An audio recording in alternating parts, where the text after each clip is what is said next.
Once upon a time, in a land filled with sunshine and laughter, there was a village so pretty it looked like a painting. This village was home to King Chima, a king loved by all, because he was as wise as he was kind. His big heart reached out to everyone, making sure they were happy and safe. King Chima had a large family with 2 wives. His first wife, Uli, gave him 3 daughters, princesses who were as beautiful as the morning sun. Then there was Oluchi, his second wife, who gave him 2 brave sons, future kings of the land. The princesses were known for their playful hearts. Every day, they would run barefooted out of the palace, laughing and shouting, playing games and having fun. They would go to the river, splash water, and get all muddy. Their dresses got dirty, and their hair was a mess. But they didn't care. They felt happy and free. But not everyone thought this was how princesses should act. "They're too wild," people would whisper. "Why don't they behave like royalty?" they wondered. This made their mother, Uli, very worried. She would often sit them down, her voice soft but firm. "You are princesses, my dears. It's time to act like it." But the princesses would just giggle and run off, their spirits as free as the wind. They wanted to be like everyone else, to play, to explore, and to love the land they would one day watch over. This made some in the village call them foolish. "Why can't they see they're not like us?" they'd say. But the princesses didn't mind. They believed being true to oneself was more important than wearing a crown. So, despite their mother's worries and the villagers' whispers, the princesses continued to dance with the world, their hearts as wild and free as the beautiful village they called home. In this village, there's usually a festival that happens every year. This wasn't just any festival.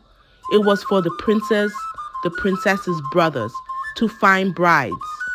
On the day of this festival, the village square was alive with colors, music, and the sweet smell of festival foods. Beautiful girls from the village and even from places far away came. They wore their prettiest dresses and danced beautifully, hoping one of the princes would pick them to be a bride. But in the palace, the 3 princesses watched from a window, their thoughts far away from the glitter and the gold. When men came asking for their hands, the princesses would find reasons to say no. "He's too proud," one would say.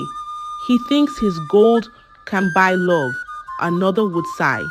Even when a very, very rich man from another village came with lots of gifts, the princesses just shook their heads. They splashed water on him when he said he wanted to marry all 3 to make his 7 wives. That made everyone in the village talk. "How foolish," they said, turning away all these rich and powerful men. Their parents, King Chima and Queen Uli, were puzzled and a bit sad. "Why won't you marry?" they'd ask. "Your brothers are ready and you are the elder." But the princesses would only smile and say, "When we find true love, we will know." The festival for their brothers was beautiful. Maidens danced and laughed, hoping to catch the prince's eyes. And though the princesses admired the courage of these girls, their hearts longed for something different. They didn't want a love that was found in a day.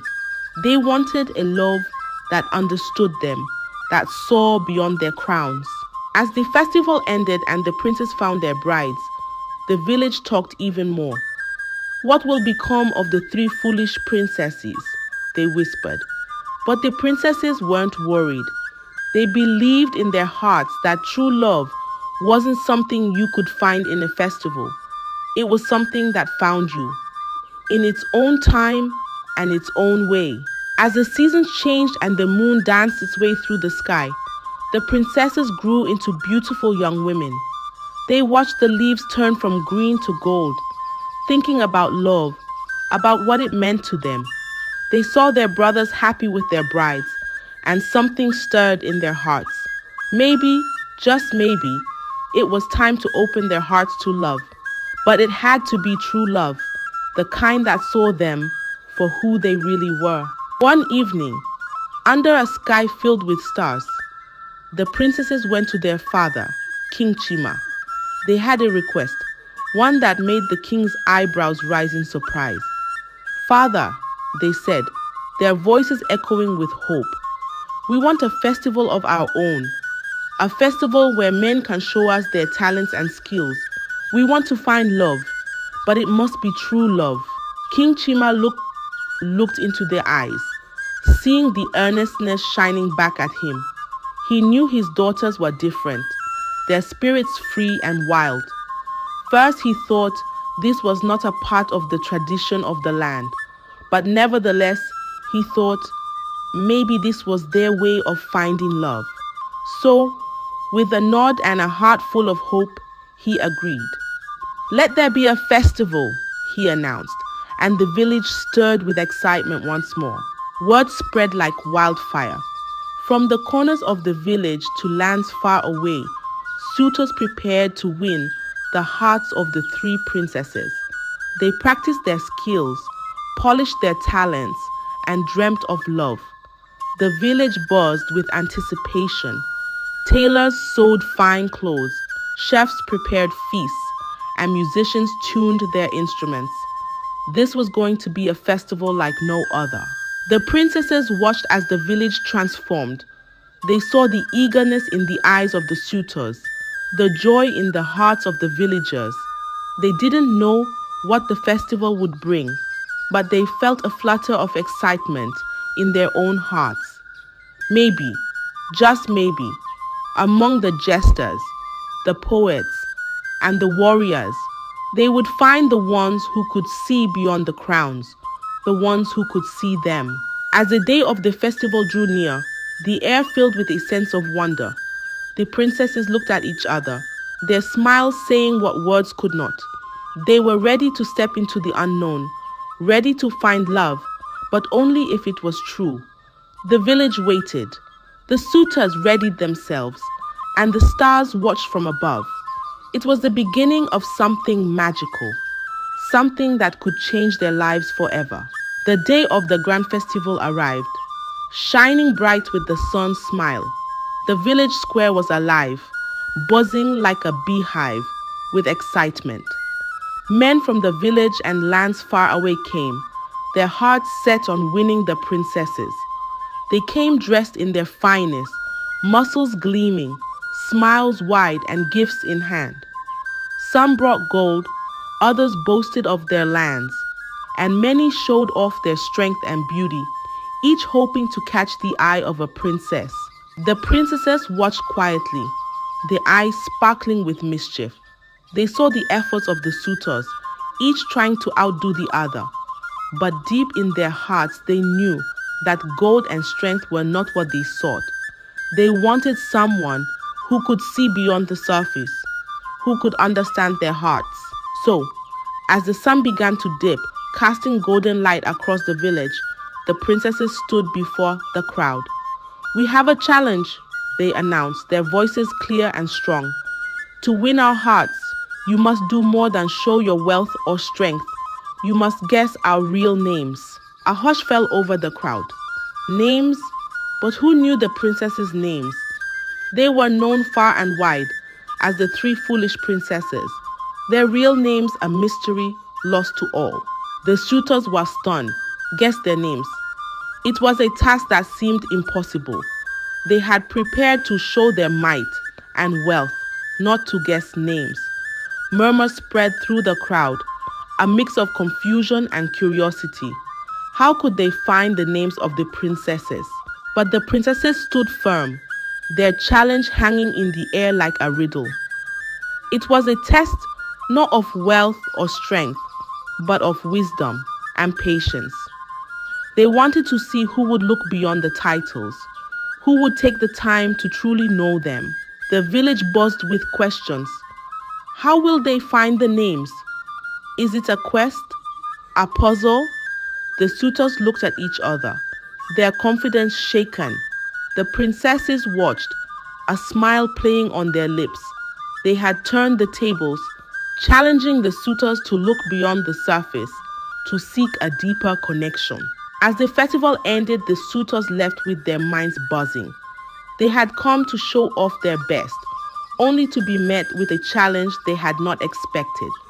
The princesses had shown their cleverness, making it clear that they sought a love that was true, a love that saw beyond the crowns and the titles. The village whispered of the princesses' test, wondering who, if anyone, could rise to the challenge. It was a story that would be told for days to come, a tale of 3 princesses who sought love in their own unique way. The challenge had been set, and now it was up to the suitors to find the answers. The quest for the princesses' names had begun. In the village where everyone was busy guessing and whispering about the princesses' challenge, there lived a man named Okon. Okon was known to all, but not for reasons one might expect. He was the village drunkard, often seen stumbling and mumbling, his days spent in a haze of laughter and wine. Most considered him foolish, a man of no consequence. But beneath the surface, there was more to Okon than met the eye. When Okon heard about the princess's challenge, something stirred within him. He saw what others didn't, a chance, a glimmer of hope. Why not me, he thought. Why can't I win the hearts of the princesses? So, with a determination that surprised even himself, Okon set out on a quest to discover the true names of the 3 princesses. Day after day, Okon followed the princesses, not too close, just a shadow among the trees. He watched them laugh and play, their spirits as free as the birds above. But no matter how closely he listened, their names remained a mystery. They called each other by nicknames, their bond a secret language of smiles and glances. Then one day fate took a hand. As the princesses wandered near the forest's edge, the youngest, full of joy and mischief, didn't see the hidden pit before her. With a gasp and a tumble, she fell in, her laughter turning to cries of fright. "Help!" she cried, her voice echoing through the trees. "Please, someone!" Okon, hidden behind a bush, watched in shock. This was his chance, not to win a challenge, but to do something good, something right. But before he could move, he heard the eldest princess shout, "Ama to the rescue!" And then the middle one, "Lila's coming too." Okon's eyes widened. Names, the names of the princesses spilled like precious gems. He watched as Ama and Lila worked together, finding a long stick to help their sister. "Hold on, Tina," they called, their voices filled with love and concern. With a heave and a hold, the sisters pulled Tina from the pit, their arms wrapping around her in a tight hug. Okon, hidden still, felt a warmth in his heart. He had found their names, but he had also seen the love they shared, a love that went beyond any challenge. Filled with a new resolve, Okon stepped out from his hiding place, his heart beating like a drum. He knew what he had to do. With a shout that carried across the village, he declared, "I know their names, Ama, Lila, Tina." The village turned in astonishment. Okon, the one they called a fool, had done what none could. He had discovered the secret that lay at the heart of the challenge. It was a moment of triumph, not just for Okon, but for the princesses too. They had found someone who saw beyond the games, someone who had taken the time to truly know them. As the news spread, the village buzzed with excitement. Okon, once the village drunkard, was now the talk of the town. His strategy, born of patience and observation, had revealed the true names of the princesses. It was a story that would be told for generations, a tale of unexpected heroism and the power of looking beyond appearances. As the village gathered, eyes wide and whispers loud, Okon stood before King Chima, the princesses by his side. The air was thick with anticipation. Okon, once thought a mere village drunkard, held the attention of all. "I know the names of your daughters," he declared proudly. "Ama, Leela, Tina." But Okon had one more surprise, a secret that would change everything. "I am not who you think I am," he began, his voice steady and strong. "I am Prince Okon, from a neighboring village. I came here not as a fool, but in disguise, to learn the true hearts of your daughters." The village gasped, eyes turning from Okon to the princesses, then back again. The man they had mocked was a prince, wise and cunning, who had seen past the game to the truth beneath. The princesses smiled at Okon, their eyes shining with respect and something deeper, a connection forged in understanding and kindness. They had seen many suitors, men of wealth and strength, but none had sought to know them as Okon had. He had shown wisdom, seeing beyond titles and appearances to the heart of who they were. King Chima, moved by Okon's revelation and his daughter's happiness, agreed to their marriages. "You have proven yourself wise and true," he said to Okon, "worthy of my daughters." The weddings were like no other, celebrations that filled the village with music, laughter, and joy. Ama, Leela, and Tina, the three princesses once thought foolish, stood proudly beside Prince Okon, their hearts united in love and respect. As the princesses set off with Prince Okon to begin their new lives, the village was left in a state of wonder. They had judged the princesses and Okon, labeling them foolish without truly seeing their hearts. But love, the princesses and Okon showed, was not about titles or appearances, but about understanding, respect, and seeing the true worth of a person. The story of the three princesses and Prince Okon became a legend, a tale of wisdom, equality, and the power of love. It was a reminder to all that true nobility comes not from birth or wealth, but from the wisdom of the heart and the courage to see beyond the surface. And so, as the sun set on the village, casting a golden glow over the land, the people whispered of the day's wonders, their hearts filled with a new understanding. The princesses and Prince Okon, now bound by love and wisdom, journeyed forward, their futures bright with promise, leaving behind a village forever changed by the lessons of their tale. I hope you enjoyed the tale. If so, please like the video, share it with your family and friends, comment on it, and don't forget to subscribe to the channel and turn on the notification bell.